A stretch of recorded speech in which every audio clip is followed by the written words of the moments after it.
மகம் நட்சத்திரம். மகம் நட்சத்திரக்காரர்களுக்கு இந்த மாசி மாதம் எப்படி இருக்க போகுது அப்படின்னு பார்ப்போம். வீண் அலைச்சல்கள், விவாதங்கள் இது எல்லாமே உங்கள் மனதையும் உடலையும் சற்றே தொய்வடைய செய்யுங்க. எதுக்கும் கலங்காமல் தெய்வ வழிபாடின் மூலம் அந்த தொய்வுகளை நீங்கள் நிவர்த்தி செய்து கொள்வது மிகவும் நல்லது.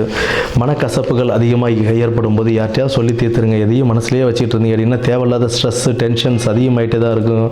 இதனால் உடல் ஆரோக்கியம் தான் பாதிக்கப்படுமே தவிர வேறு எந்த ஒரு நன்மைகளும் ஏற்படுறதுக்கான வாய்ப்புகள் இல்லைங்க. பிள்ளைகள் நல்லபடியாக படிப்பாங்க, நல்ல ஒரு மதிப்பெண்களும் எடுக்கக்கூடிய ஒரு நல்ல வாய்ப்புகளாக தான் இருக்குது. கணவன் மனைவிக்கிடையே உள்ள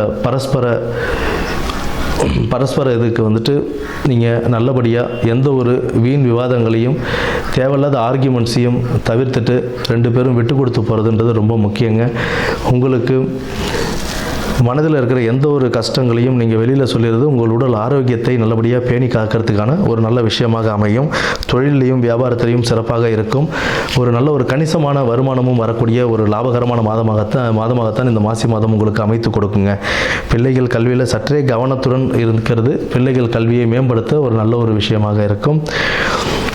பிறர் கடனுக்காக நீங்கள் சிபாரிசு பண்ணுறதோ இல்லை ஷூரிட்டி போடுறதோ இதெல்லாம் தேவையில்லாத விஷயங்க. நம்மளுடைய விஷயம் இல்லையா, அதுலேருந்து ஒதுங்கி வந்துடுறது நமக்கு ரொம்ப நல்லது கொடுக்கும். அதுதான் நன்மையும் பயக்கும். அம்மன் வழிபாடு மிகவும் சிறப்பு தரும். இந்த மாசி மாதம் உங்களுக்கு ஒரு நல்ல மாதமாகவும் அமைத்து கொடுக்கும். நன்றி, வணக்கம்.